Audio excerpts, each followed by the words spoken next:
Right, welcome back. It's Kovacs Report. And not only is it Kovacs Report, it's our first news, Jimmy. Our first news show. So I don't know how it's going to go. This is the news. This is the news. Yeah, let's hope everything works. All right, let's hope everything works. So I'm going to press some magic buttons and we get books of the week, which we're going to cover later. But what we want to look to right now is the news. So let's do it. So you know what? I'm really excited about this one. Frank is back. Frank Castle is returning. And thankfully, we have this skull logo return. Yeah, so that weird Japanese symbol that you had. Now, do you understand why they took it away? Do you know the story? Yeah, it's a lot of white supremacist cops have been using it. Yeah, that's right. That's right. Across America, some... What's the polite word of saying it? Some ne'er-do-wells were adopting it as their symbol of choice, and Marvel wanted to distance themselves from it as fast as possible, and that's what they did. But you know, even the police using it was had a negative effect. So Marvel shit the bed basically and thought no. But you know what? It's like bring it back. Yeah, bring it back.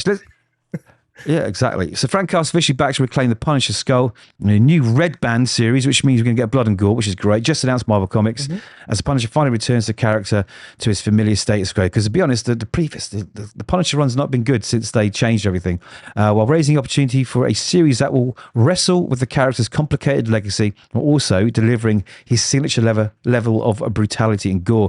So Red Band 1 is written by Benjamin Percy, art by Julius Ohto. So that's not too bad, is it?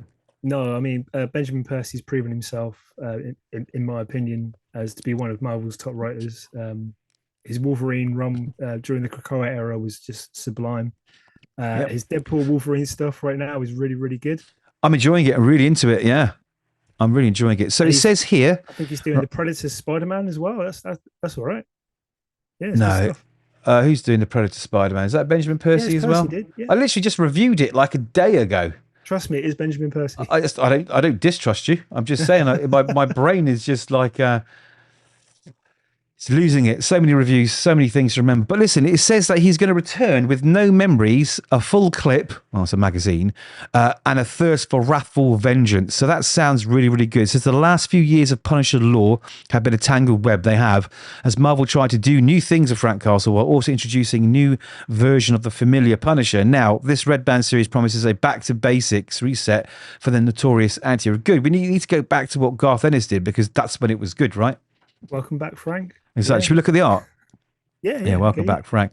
So look at that. So I'm honestly Julius Ohto. Okay. Yeah, Julius Ohto. It looks really good. But that's covers by Marco Cicchetto, who we all love and adore. It's a triple whammy. And we've got some variant covers, which I'm not really into. That's pretty cool. But so that's it. I don't think we've got any interior pages yet. Or if we have, they're not on this article.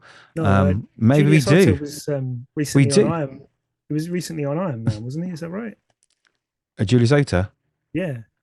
I don't know. I haven't touched that book since Spencer destroyed it. I recognise the artist's name. Yeah. Well, here's the art, my friend. Here's the internal art. It looks good.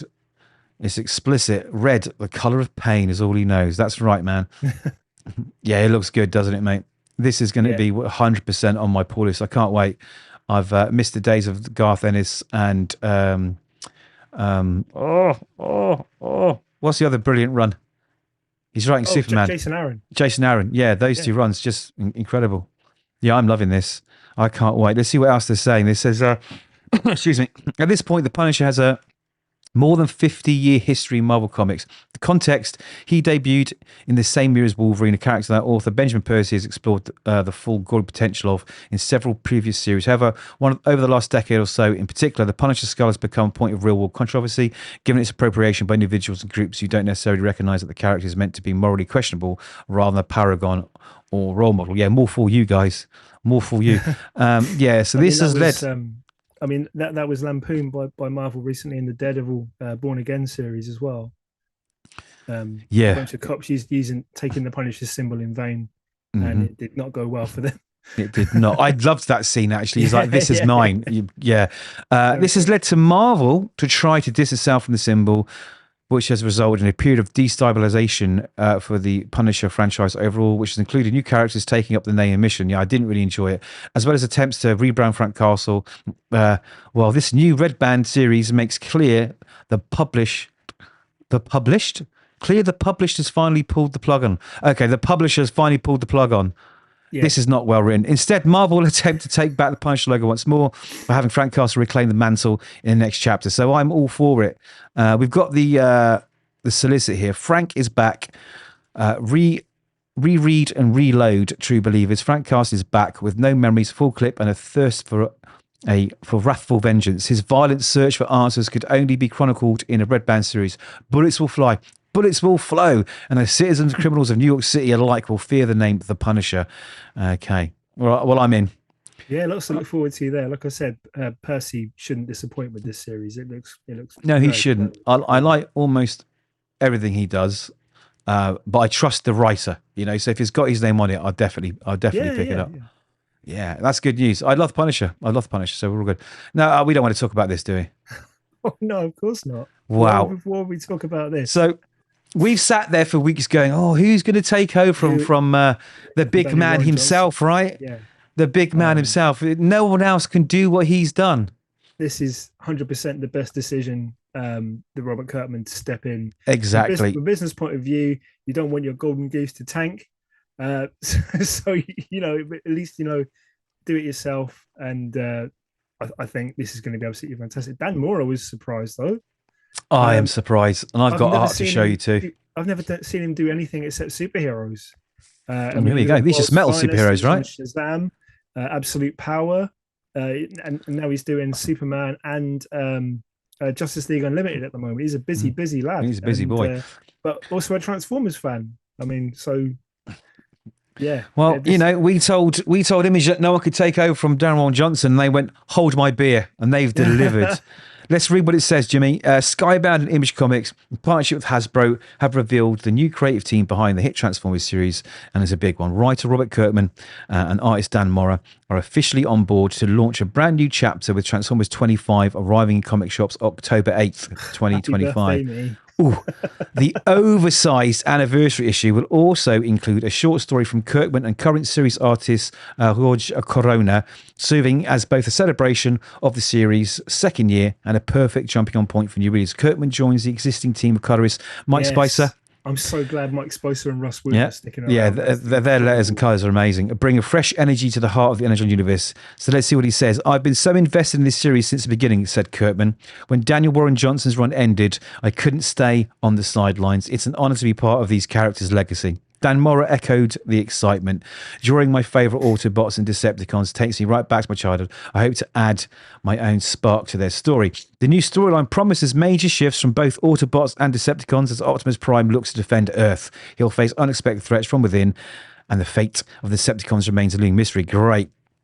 Let's look at some of these covers, dude. Oh, yeah. Yeah. Oh, yeah. Look at this. Yeah, we're loving it. Beautiful stuff. Daniel Warren Johnson there on the B cover. I love this, pulling out the tape out of cool. Shockwave, like just ripping it out like it's his guts. That's cool. That is really cool. That looks incredible. I love it. Yeah, there's some really lovely covers there. This looks like my favourite, my friend. This is Jay Lee, right? Jay Lee's now a variant, yeah. Yeah, look at that. Oh, God. Really, you know what? Jay Lee could draw on toilet paper and I would buy it. It's simple as that. I know.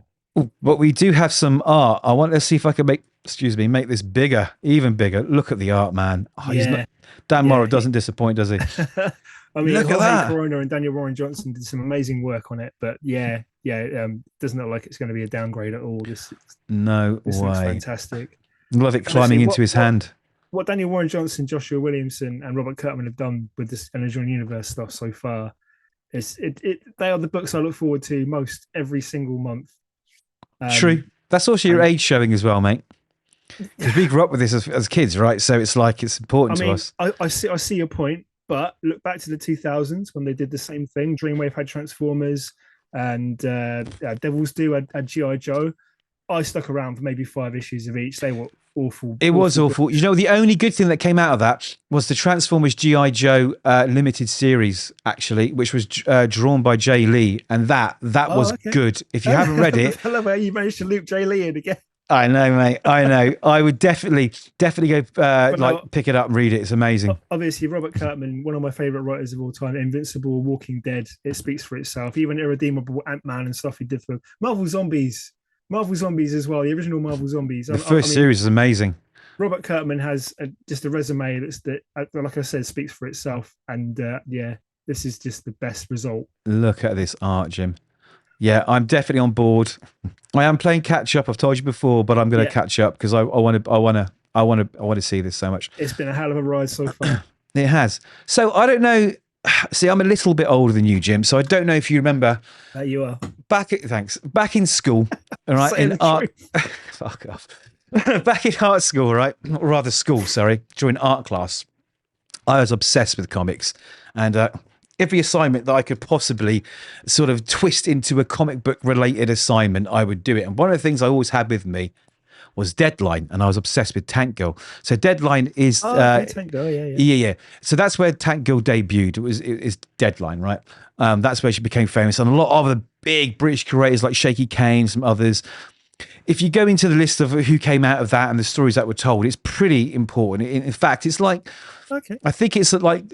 It's the equivalent of 2000 AD happening in the 90s, right? It didn't last like a bazillion issues. It lasted quite a few, but its memory just lived on. There was another sort of anthology book as well called A1.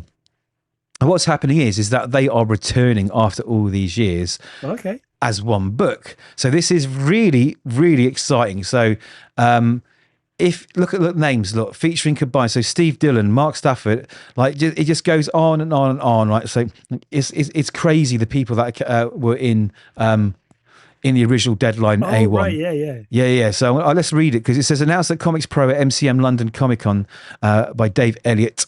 And of course, Bleeding Cool does his exclusive part here. The return of his legendary comics anthology A1, as well as the comics music magazine that birthed Tank Girl, Deadline, in one title. The A1 Deadline Summer Special will be coming to Kickstarter in July for a September release. 48 pages, colour magazine format. Larger 120-page special to launch on Kickstarter in October, with much more information to come. Look at the creators: Steve Dillon, Mark Stafford, Escorza Bros, David Dorman, Ed Hillier, Toby Cypress, Steve Pugh, Keck W, Disraeli, Kevin Eastman, Philip Bond. It goes on and on and on. Simon Bisley is there. They're all there. Alex Hawley. I mean, Ryan Hughes. This is huge for British comics, actually. I'm all for it. Yeah. Let's read the rest of it. Here we go. Deadline magazine was a revelation in its day, on the cusp of Britpop, crossing over indie music and indie comics at a perfect level. Originally published between 88 and 95 and created by 2000 AD artists Brett Owens and Steve Dillon, Deadline featured a mix of comic strips and written articles aimed at adult readers. Made stars of Jamie Hewlett, Ilya, Shaky Kane and Philip Bond, as well as introducing many Brits to Peter Bagg with Hate and Evan Dorkin with Milk and Cheese. So this is pretty huge, man. Oh, wow. And it's a bit of comic book history coming back. So I'm going to definitely hook into this. I'm going to jump on Kickstarter and back it. I mean, I've heard of a lot of these comic strips, and I've Milk and Cheese and Hate, obviously.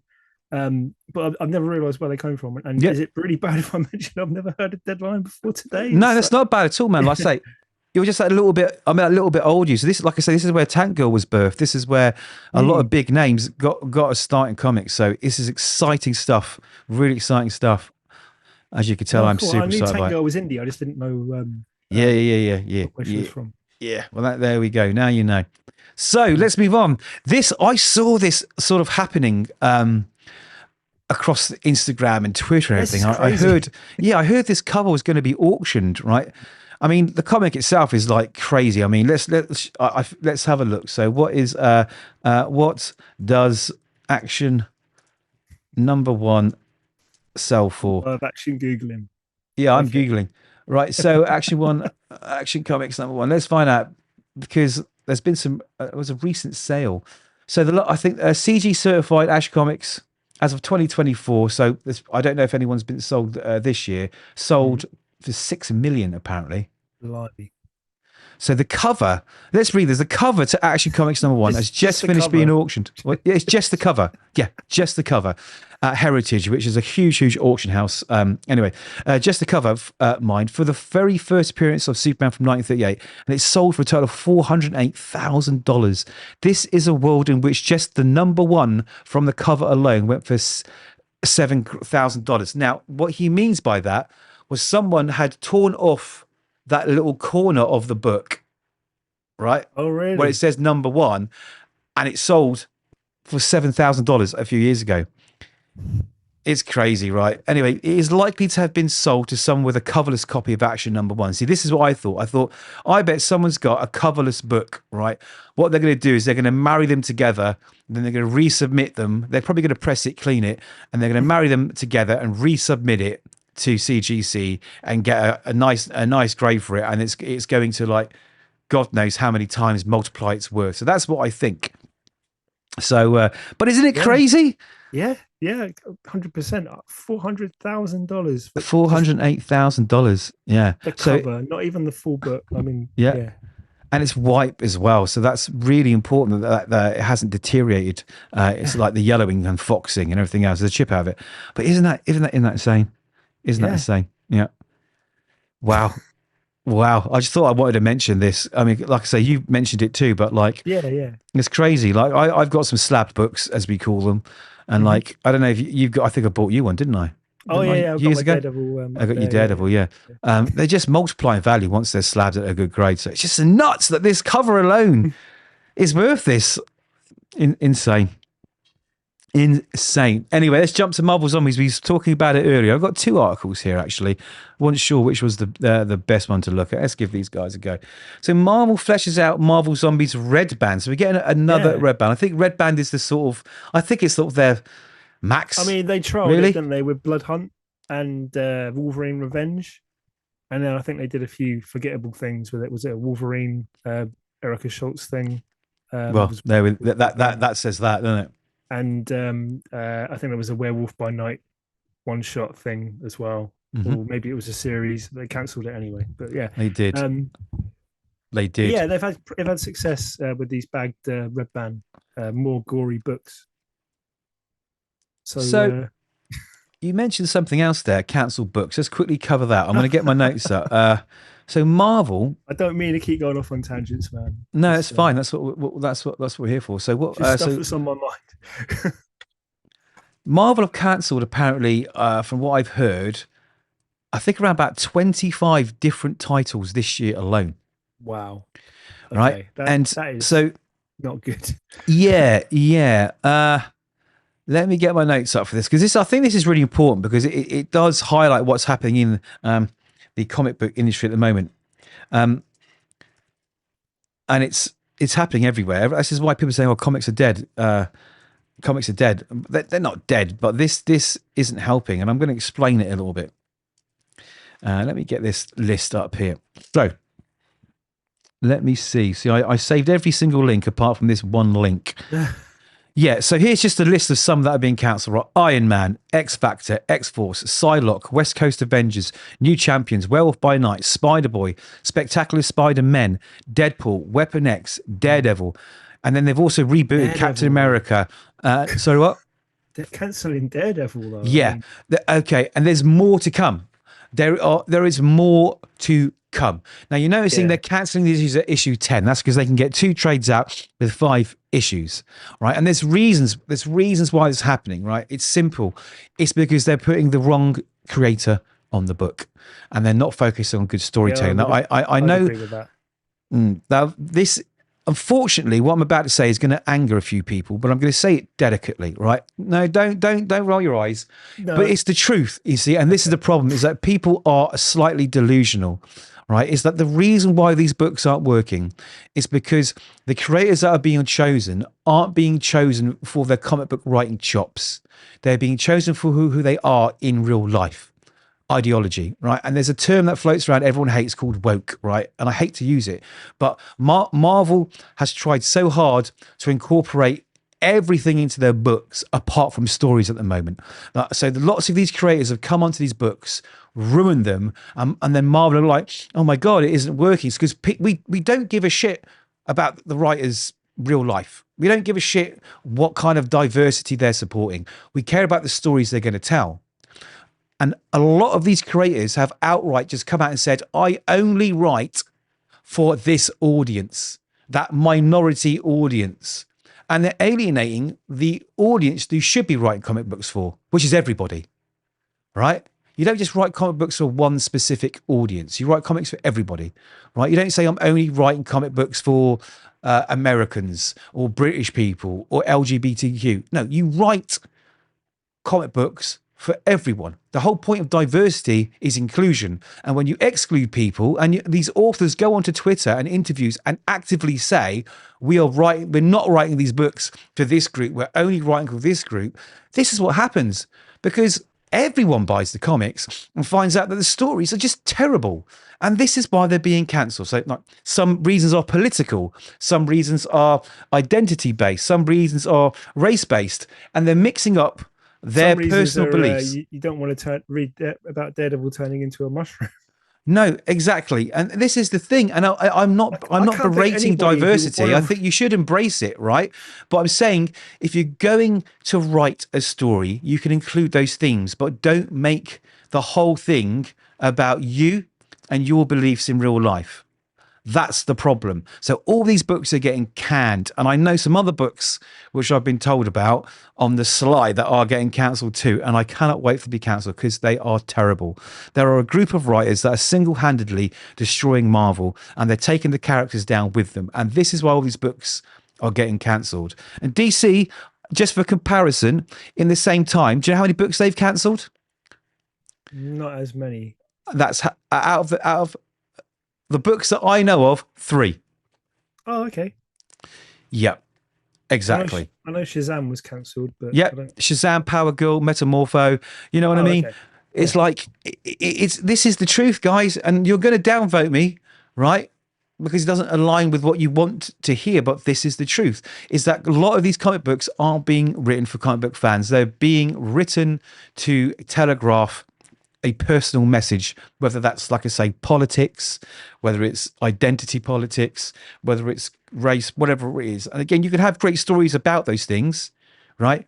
But they need to be part of the story. They need to flow in and out. They don't need to be these big billboards, about this is what this is about. So that's what's happening. And that's why all these books are getting cancelled. It's an absolute shame. From my point of view, there's nothing being cancelled that I'm going to miss. I'll put it that way. I've not enjoyed these books, the ones that I've read. No, and so I can't fault Marvel's decision to cancel them. No, well, they're being forced to, because the real sales figures are coming out for books like Amazing Spider-Man that they're saying is amazing and selling out. All these actual real world figures are coming about these books, and people are leaving the books because they're fed up. The current state of Amazing Spider-Man, we'll get to a bit about that later, but it's just, I don't know, they've forgotten what comics are about, and that's telling cool stories about characters we all love. Anyway, moving on. The Undead are back, and bloodier than ever. Yeah, announced last week via Fangoria, which is a horror magazine and website. Marvel is set to resurrect its glorious franchise this September with Marvel Zombies Red Band, a 5-issue limited series guaranteed to push the horror to the new extremes. This series will be written by Ethan S. Parker and Griffin Sheridan, marking their Marvel debut of Bring On the Bad Guys Green Goblin, which I think that's out out next week. Yeah. Now, the first one, Bring Out the Bad Guys Doom, was brilliant. Really, really good. I hope those guys are taking the mantle from that and carrying on the level. That was Mark Guggenheim, right? It was Mark Guggenheim. Really good. I didn't expect it to be. I loved it. So here we go. So illustrated by Stormbreaker artist Jan Bazaldua, yes, with a parental advisory warning, a polybag for explicit content. Red Brown promises a no-holds-barred splatterfest that tears through the most iconic moments in Marvel history. So it's an alternate timeline. Everything changes during Marvel's most legendary space flight, where the Fantastic Four were meant to be born. Obviously, it's going to be Fantastic Four because number one, it's the beginning of the Marvel U. Mm-hmm. Number two, that's where they originally actually appeared. Was Ultimate Fantastic Four way back when the Ultimate books were good, and also there might be a movie or something coming out soon about the Fantastic Four. Is that? So it makes sense, yeah. So let's not go into all the things. Let's just check out the covers. I think the other article's got bigger covers. Here we go. So the idea that this is going to affect obviously the Fantastic Four's origin and also Secret Wars. That's well, that's what they're saying. Yeah. That's what they're saying. But they're saying it's an old one article saying it's an alternate universe. So I'm not really sure. Okay, well, it's an alternate timeline rather. So it's an alternate timeline. Right. So anyway, it's October. It's Marvel Zombies. Yeah, sign me up. Check that out, definitely. Yeah. Well, he says here, Marvel Zombies Red Band's dream project, said co-writer Parker. There's a long-time Marvel fans with a deep love for horror. They're getting the chance to rewrite the Marvel universe through the bloodiest lens imaginable. So who knows? They're blending everything together that they love. Epic Marvel events, gruesome horror, and shameless gore. So I'm all in anyway. Whether it's canon, whether it's alternate timeline, we're down for that, right? We are down for that. Yeah, I mean, Kirkman's original series was fantastic. Let's hope this can live up to that. Yeah, and after Sujum covers, I've actually got the signed special Dynamic Forces version of that hardback that came out. Yeah, I love that. Yeah. So cool. We've got a Greg Land main cover here, which looks cool. So I'm looking forward to it, Jim. Yeah, same. Kevin Smith to write Daredevil Green Arrow for Marvel DC crossover. How do you feel about this, Jim? I enjoyed Kevin Smith's work on both Daredevil and Green Arrow in the 90s. Was it in the 90s? He wrote Daredevil and Green Arrow? Yeah. I think it was. Yeah, a Spider-Man he did as well, sort of 2000s, right? Because that's when I had a comic book store. Do you remember that? Yeah. We'll not talk about Kevin Smith's work on Spider-Man, but I enjoyed his Daredevil run. I've got it in hardcover, and I enjoyed his Green Arrow run as well. I introduced a lot of stuff that writers are still using in Green Arrow today. But this sounds really cool. I'd love to see his take on these two characters together. I'm equal parts excited, equal parts worried. I mean, I think if he just walks the line, if he just gets the right tone, it could be something really good. Yes, I mean, you read the amazing giant size Amazing Spider-Man story, right? Yes, it was just dick and fart jokes and arse jokes the whole way through, and I thought, I mean, you can't bring that to Daredevil and Green Arrow, right? These are grittier characters, especially Daredevil. I mean, when he was writing Blunt Man and Chronic, it was more suited for that. I'll put it that way. Yeah, let's see what it's about, Jim. Let's do the article summary. Let's not go through the whole shebang. So it says Kevin Smith teams up with Adam Kubert for a Daredevil Green Arrow story in the Marvel DC crossover event. Okay, good. Now, this is where I get even more worried. The main crossover title features Deadpool and Batman. Yeah. Yeah, that's the written by Zeb Wells. Let's not now, forget the Greg Capullo art's good. Let's not forget that Zeb Wells is a credited writer on the Deadpool Wolverine movie as well. So. Yeah, well, do you know what? There's lots of producers and credited people that are on these movies, and they're just vanity credits. So that I don't care about stuff like that. What I care about is the 3 years he spent on Spider-Man systematically destroying it. So I'm concerned. Yeah, okay. I'm concerned. But anyway, the fact that Kevin Smith is on this, and also if you look at the rest of the article, what Chip Zdarsky's doing now, Wonder Woman. Yeah, let's go for the whole article then. Let's keep Jim really happy. Cool. And then this one sold it for me. I might actually pick up the physical copy of this just to read Crypto and Jeff the Land Shark by Cully Thompson. All right. Even if it's only a 2-pager, I need that. Let's read the solicit then. Let's see what it says. You've thrown out some good curveballs there. It says main story. So this is from Marvel. The main story starring Deadpool and Batman will be written by Zeb Wells and drawn by industry superstar Greg Capullo. The one-shot will also feature additional backup stories spotlighting other exciting Marvel DC team-ups from a lineup of all-star talent, including Daredevil and Green Arrow by Kevin Smith, Adam Kubert, Captain America, Wonder Woman by Chip Zdarsky and Terry Dodson. So, I mean, they're both good. Dodson as well, nice. Yeah, Dodson's on the art, man. Jeff the Landshot, like you say, and Crypto by Kelly Thompson and Giri Hiru.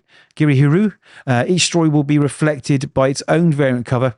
Today, fans can check out Daredevil Green Arrow cover by acclaimed Daredevil artist Marco Cicchetto and the Jeff Landshark Crypto cover by Guri Hiru. I butcher the names, man. Featurized an epic wraparound variant. So let's see what it says. It's going to be a hefty one-shot then if it's got 4 stories in it. Yeah. Yeah, it might be. It might actually say how many pages it is down here. Let's go for the article, Jim. Let's find out. Let's Sure. we're going to all corners of the Marvel DC universe, and the creators are having an absolute blast finding the unexpected and unexplored connection between these characters. Editor Mark Basso shared, "We can't wait for the fans to experience the same jaw-dropping moments we are." All right, okay. So that's just the usual stuff. So here, are all the variant covers looking pretty cool. I know which one you're going to get. You're probably going to buy two, Jim. You're going to have to get these two, right? I mean, they're all really, really nice covers. They are. Yeah. Yeah. It just makes me lament the fact that we were robbed of a Brian Michael Bendis pen Daredevil Batman crossover because DC didn't want him to do it. Well, I don't know, mate. I would have loved to see that. I don't know. Hey, there we go. Well, at least listen to this though. And DC Comics will be published. See, I didn't notice this part of the article. DC Comics will be publishing Batman Deadpool by Grant Morrison and Dan Mora in November. You didn't know that? Yeah. Dan Mora again. Yeah. He's a busy lad. He is, man. So here we go, Jim. It's 64 page. Yeah, it's a 64 page, $7. So yeah, that might be worth checking out. There's a quote here from Zeb Wells. Should we skip that one? Just read Greg Capullo, or should I read it? Yeah, just read Greg Capullo, man. All right. He says, "Am I dreaming that this crossover is likely to be the high point of my career?" And I've had a great career, which he has.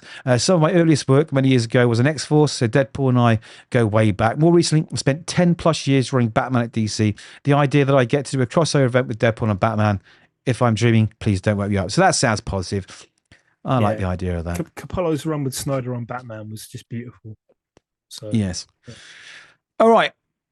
Batman, Matt Fraction. Let's see what it says. After Jim Lee and Jeff Lowe conclude their first half of Batman Hush 2 later this year. Yeah. I know. With Batman Hush 2.5 coming sometime in 2026. Is a lottery, right? Matt Fraction and George Jimenez. Jorge Jimenez. Yes, Jorge Jimenez. I said George. I've been getting the H's right every single time, and I gave my partner a lecture that it's not pronounced as a J, and I got it wrong. I know. Same as Jorge Corona on Transformers. That's right. Like Lee Bermejo. Like yes. Yeah. Relaunched the title for DC Comics of the new Batman number in September. So, or rather, Batman Volume 4, Issue 1 for those counting. So I've seen some of the art here. That's partly from the cover. I did it in the DC previews video, and it looks incredible. The art looks absolutely incredible. So Jimenez did a few of Zdarsky's issues. I think it was the final. I think it was the final art Zdarsky did, and Jimenez artwork looked absolutely beautiful. It does, man. It does. So you know what? Like, we're suffering through what's going on with Batman at the moment, especially with the Hush 2. So hopefully this is going to bring the life back into Batman and reinvigorate fans. Yeah. I've heard that Matt Fraction is taking the same kind of approach that Ryan North did to the Fantastic Four run. Well, at the start of his run, at least, where it's basically one and done stories or like 2-part stories or something like that, which is kind of refreshing that you can read an entire story. I'm sure it'll build to something, but maybe. Matt Fraction has done some great stuff in the past. I think they want to capture the nostalgia of the old days, you know, where you did get a one and done story. You know, a new story every month. It's nice to read a complete story. I think they want to bring people back. So giving them a sort of no risk one comic chance to do that is probably for the better. Now, speaking of Batman, Tom King also returns to Batman in 2026. Really now, let's read this article because Tom King's one of my big heroes. I love him. So on the Batman Book Club podcast, Tom King made a recent appearance talking about the origins of the now classic Batman Elmer Fudd comic, which was really good, the influence of the Killing Time Batman series that the Joker found in the winning card, as well as plenty on Riddler, Batman, Catwoman, and the Penguin and more. And wow, he's talking about, let's get to the point here, guys. He said, I just wrote a Batman story. I'll keep writing Batman stories till they kick me off. I got approached.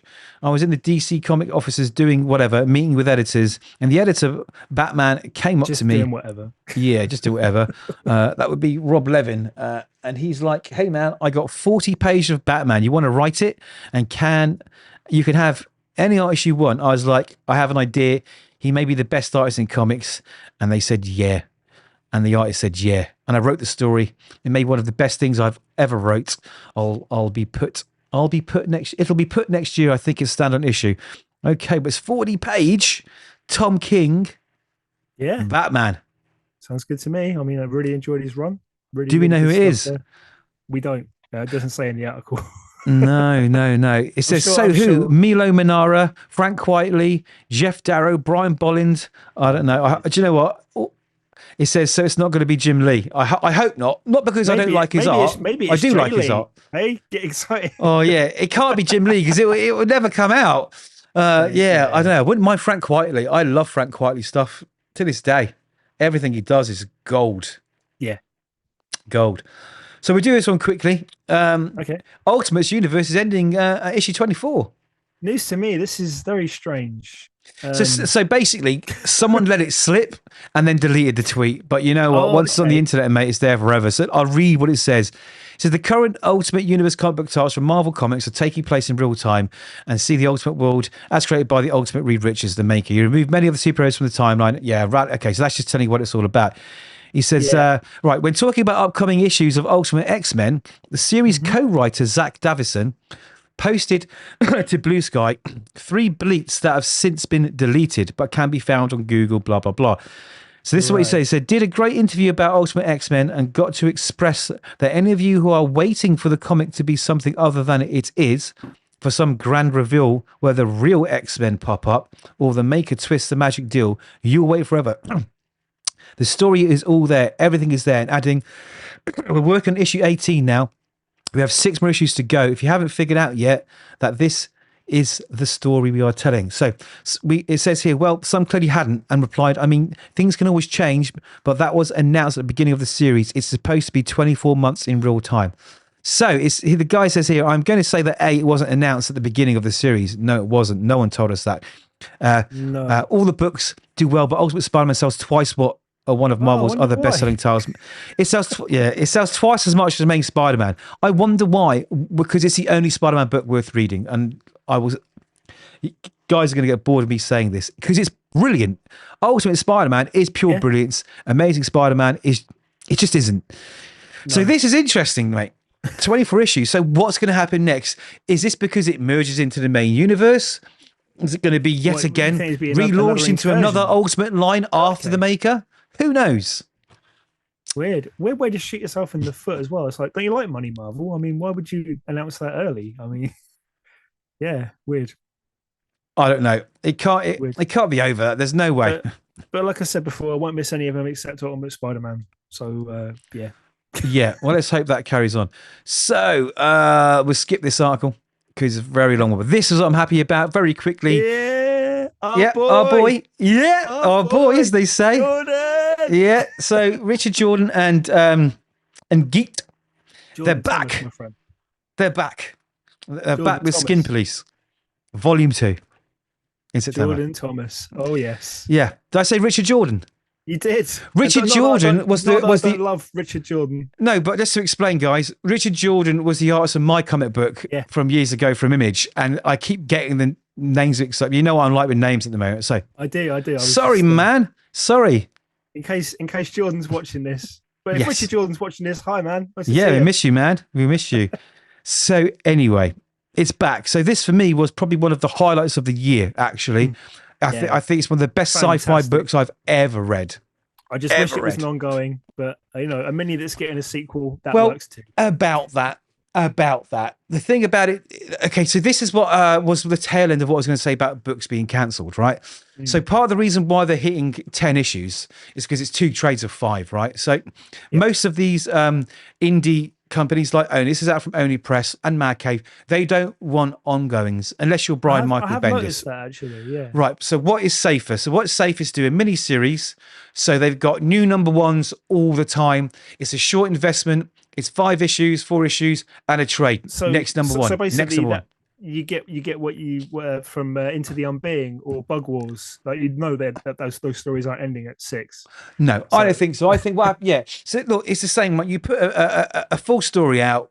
If people like it, give it a second volume. And the big guys, right? They are not committing to long runs. I mean, you think about how long some of the runs we were used to. Right? Hundreds of issues, and it's not happening anymore because comics is in trouble because the comic industry, or rather the big comic companies, like as I explained earlier, they backed the wrong horse, right? And it is now coming back to bite them in the ass. So people are being careful with what they spend, right? And when comic books get cancelled left, right, and centre, some going unfinished, they're not prepared to invest anymore. You know, but they should invest in Skin Police because it's amazing. Exactly. Skin Police. Now, guys, I've done reviews of all those videos, but go and buy it. I think the trade's out soonish. Yes, go buy the trade soonish. Well worth it. Jordan Thomas, Daniel Gete, absolutely blew me away with this. One of my favorite books of the year. We did an interview with him as well, so you'll find that on the channel. So I just want to give him some props because the boy deserves it because it's good work. He also did Mugshots, which was brilliant, but okay, talk about that. One of my books of last year. Absolutely fantastic stuff. All right, it is. Now, before we talk about good books, hold your horses because I know you're super excited. Back in the day, all right, one of our favorite books of all time. It was Powers, and it's been missing for a very, very long time. Now, yeah, Dark Horse is bringing that bitch back. Powers is back. Brian Michael Bendis, Michael Avon Oeming. The boys are back in town. Yeah. Yes. So it's a 12-issue series, actually, not an ongoing, because everywhere it says it's an ongoing, it isn't. It's actually 12 issues.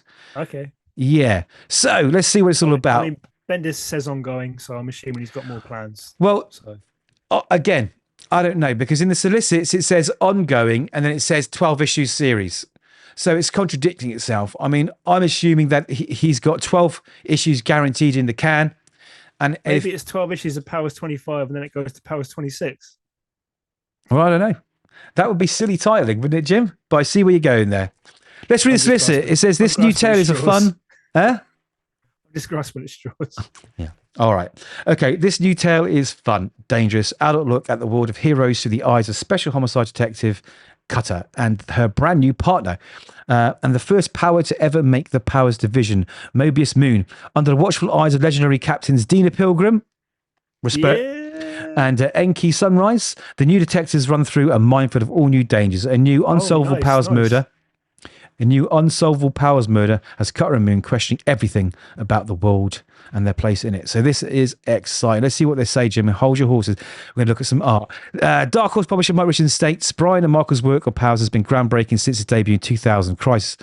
We are thrilled to celebrate its 25th anniversary with a new series fans will love. I can't wait to show fans these incredible stories from two of the best creators in comics industry. You had me at hello, mate. All right. So let's look at some art, man. Is that David Mack? It's David Mack. It's got to be, right? Mack. And I know who this is. One of my all-time favorites, Mr. Mignola, and Mike Mignola himself. Look at these gorgeous covers, dude. Yeah. This has got to be David Marquez, right?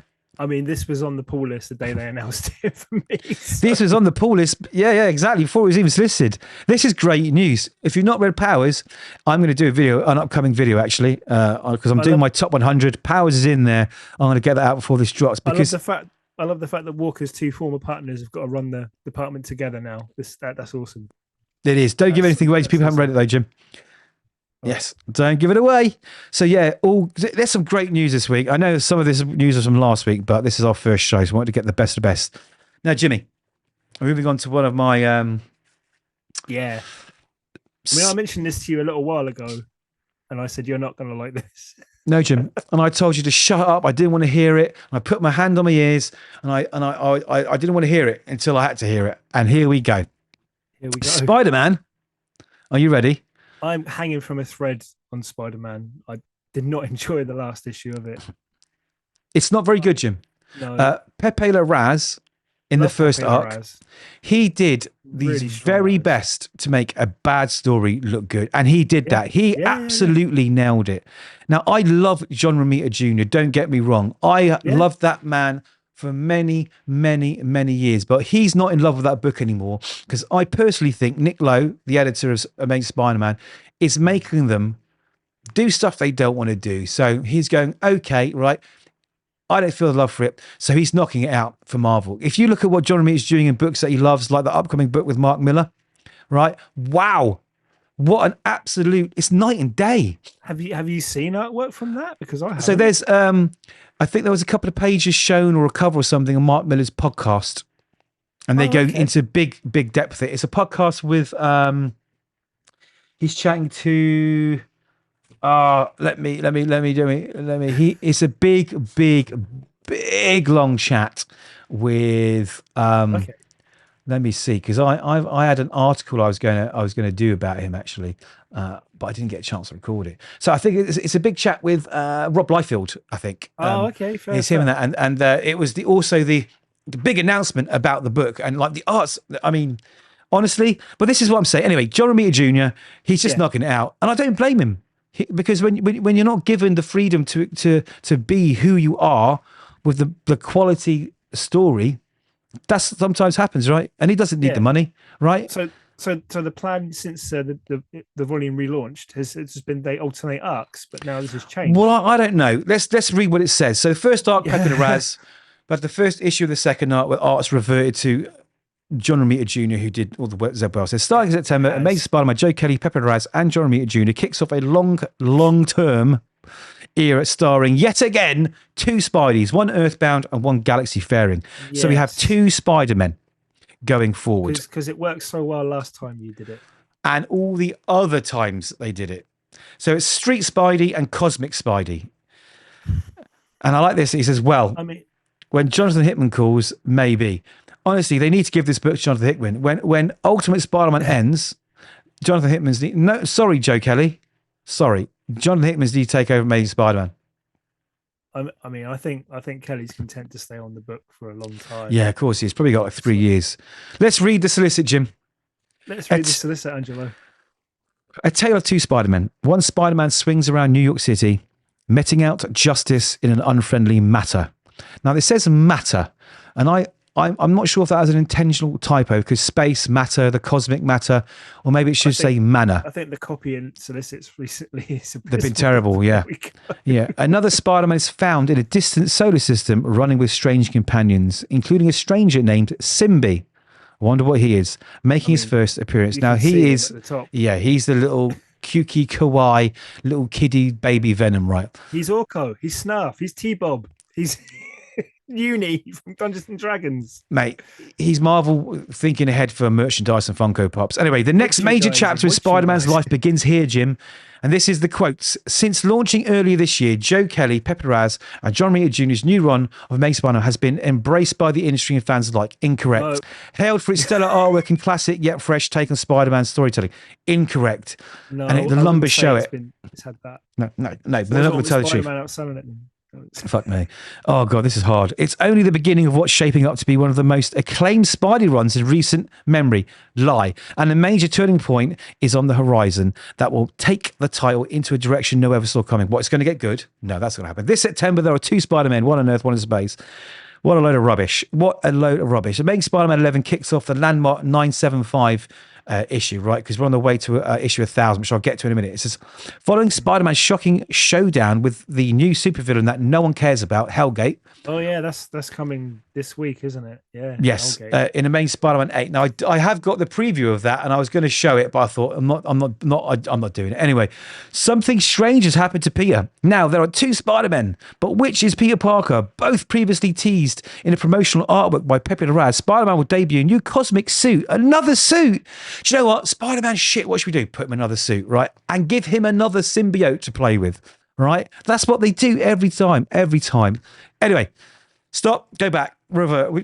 He's getting a new cosmic suit as he makes his way home, getting tied up in cosmic adventures and getting new intergalactic companions and enemies along the way. And that's not all. Back on Earth, Spider-Man is acting different. And his brutal methods... No. You know where it's going, right? Yeah, it's going there. It's been there before. Remember when he was the Spider in the late 90s? Remember that? When he was, because my family, my dead parents came back from the dead and they weren't real and they were all Norman Osborn's fault and they were life model decoys. And now I'm not even a man anymore. I'm just a spider. I'm grim and I'm dark and no one wants that. No, they don't. Let's finish so we can move on, mate. Back on Earth, Spider-Man's acting different. And his brutal methods will put the entire Marvel Universe on high alert. From then on, the run will follow both Spider-Men, with Larraz taking lead art duties on space set issues and Romita Jr. drawing Spider-Man's adventures back on Earth. So that answers that question. Now, before we go on, right? You can't write one Spider-Man, right? Why give yourself twice the work and us twice the I pain? don't know. Part of me is sort of holding out hope that this Cosmic Spider-Man book is going to be really fun and interesting with really nice art. Well, it's going to have really nice art, obviously, because Pepe Larraz is on it. But I've got no interest in another grim dark Spider-Man. No. That's not the character. No. It's just not. And the thing is, like, everyone's talking about it. Look, here's another article I'm not going to go into. Honestly, not excited. I don't know. I don't know. I'm just thinking, this makes me happy, though. So how do I tell my comic book store I just want to read it every other month? Just to read Pepe Larraz's stuff. Well, not what they're doing. They're splitting though. I think both artists are in each issue. So when it's in space, one draws it. When they're on Manhattan, John Romita draws it. So they're not alternating it. No, they're not. They're not altering issues. That would be really, really weird. Mm-hmm. Okay. So some good Spider-Man news is that it's heading towards 1,000 issues, and Mr. Lee Bermejo is doing the covers again. One of my favorite artists. He's going to be doing variant covers and main covers. I don't know, but he is doing covers, and I just wanted to show them off because I think they look beautiful. So this is Amazing Spider-Man 11. Look at that! Doesn't it look beautiful, man? Certainly does. And we got issue 12 and 13. So I think Marvel have gone. Amazing Spider-Man isn't doing too well. What can we do with this new story? We need this. We need those first 3 issues to sell really, really well to show, hey, we made a good choice. This story, they put Lee Bermejo on it because they know people are going to go out and buy multiple copies and buy the book they don't normally buy who collect Lee Bermejo covers. And that's the same dirty tricks, right? That's what I think is going to happen. But you know what? Incredible covers, absolutely beautiful covers. I cannot wait to see those in the flesh. I mean, look at that. Doesn't that just give you chills, Jim? Yeah, really good. But yeah, that's all we should talk about on that. So, Spider-Man, iconic Marvel writer to introduce terrifying new series, apparently. Now, years ago, I wanted to pitch an adult Spider-Man story, right? And because I was involved in the comic book industry slightly back then, I spoke to Marvel about this, right? Or someone at Marvel. Not high up, but in the middle, and they said Marvel wouldn't touch it. So I think Marvel are trying to do a bit darker Spider-Man now, 20 odd years later, 15 years later. So J. Michael Straczynski's on this. Hell yeah. Universally lauded as one of the greatest Spider-Man writers, and by some, one of the worst. I loved his run with John Romita Jr. in the 2000s. Mate, it was brilliant. I'm rereading it at the moment, as well as catching up with all the other stuff I got to catch up. Coming Home is just peak Spider-Man. Yeah. That's the first volume as well, isn't it? Best story. So good. So still holds up. It does. JMS is one of the most popular yet controversial writers to ever handle Amazing Spider-Man. He won the Eisner for Best Story with his opening storyline, Coming Home. And yet he's also reviled by some as the author behind Sins Past and One More Day. Yes. But listen, mate, it's like if you do what your boss tells you to do, don't you? Yeah. But the thing is, like, if you build 100 bridges and you suck one dick, no, you're a dick sucker, not a bridge builder. And that's what happens. So Amazing Spider-Man Torn will be a 5-issue miniseries. Straczynski will be joined on this series by TV artist Pepe Perez. The first issue will also feature a main cover by legendary artist Adam Hughes. What is Amazing Spider-Man Torn all about? The new miniseries will be set back in Peter Parker's college days at Empire State University. It's a more innocent time in Peter's life. Gwen Stacy's still alive. And Harry Osborn.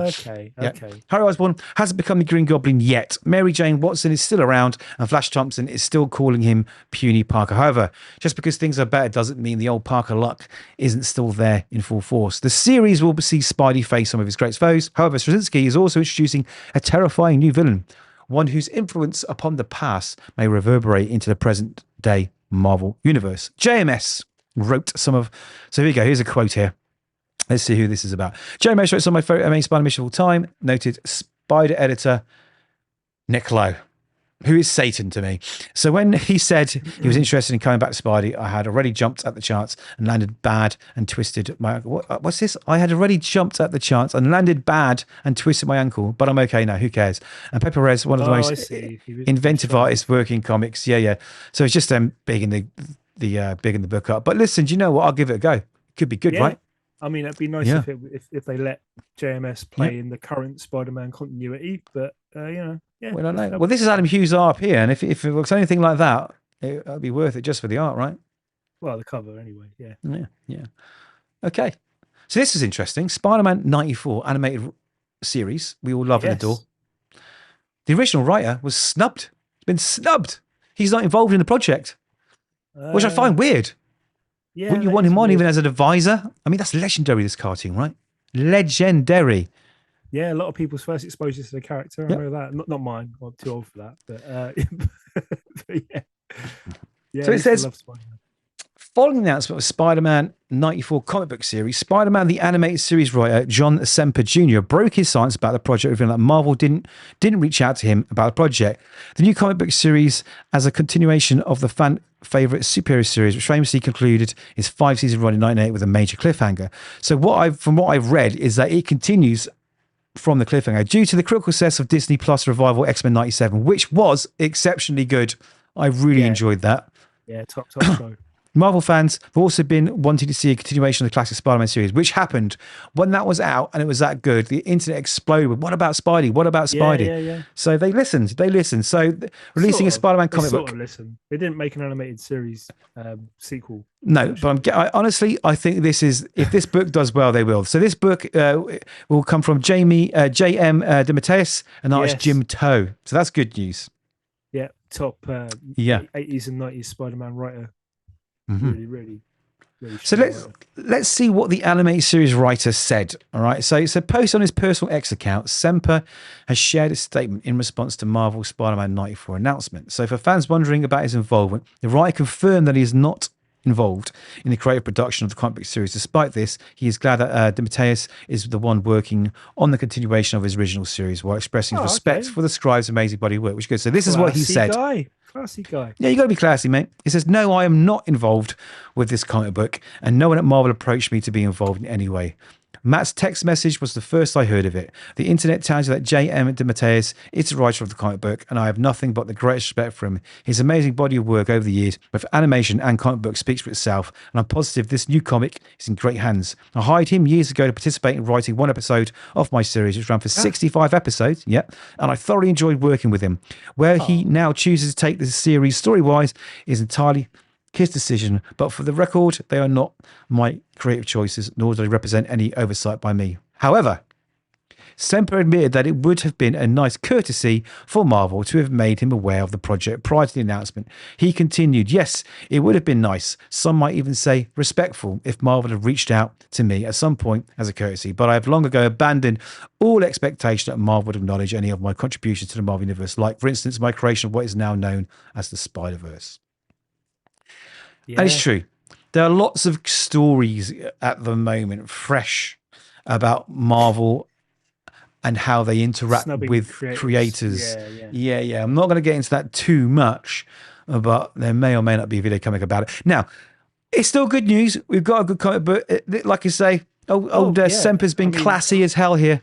Like I said to you, by default, this is going to be the second best Marvel Spider-Man book, isn't it? Let's hope so, Jim. So that's the news.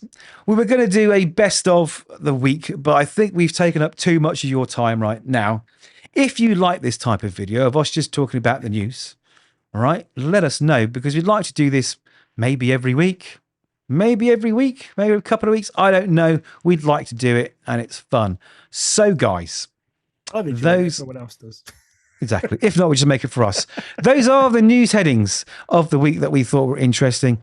Let us know if you see something that pops up during the week before a Friday, and if we can include it in the show, we will. So, Jimmy. Yeah.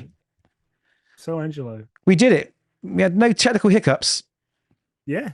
It's good. Right, guys, like, share, subscribe, do all the things that help the channel grow. We both really appreciate it. So until next time, read loads of comics and be safe. Thanks, everyone. Take care, guys.